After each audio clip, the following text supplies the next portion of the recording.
August 7వ తేదీని చేనేత దినోత్సవంగా ప్రకటించినటువంటి భారత ప్రధానమంత్రి నరేంద్ర మోదీ గారికి, అదేవిధంగా రెక్కాడితే డొక్కాడని నా చేనేత కార్మికులకు జాతీయ చేనేత దినోత్సవం శుభాకాంక్షలు తెలియజేస్తున్నా.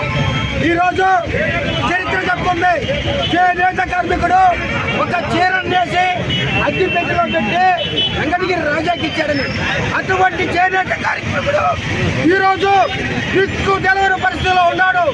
ఈ ప్రభుత్వాల నిర్ణయం వల్ల, ఈ ప్రభుత్వాల అనుచిత ఆలోచన వల్ల దిక్కు తెలవని పరిస్థితిలో ఉన్నాడు. ఈరోజు చేనేత పరిశ్రమ అట్టడికి పోయి చేనేత కార్మికుడు పూట గడవక కూలీ నాని చేసుకుంటూ చేనేత పరిశ్రమని వదిలిపెట్టున్నాడు. ఈ ప్రభుత్వాల్లోనే చెప్తున్నాం, చేనేత కార్మికులకి ముడి సరుకు ఇవాళ చేనేత బజార్లు ఏర్పాటు చేయాలి.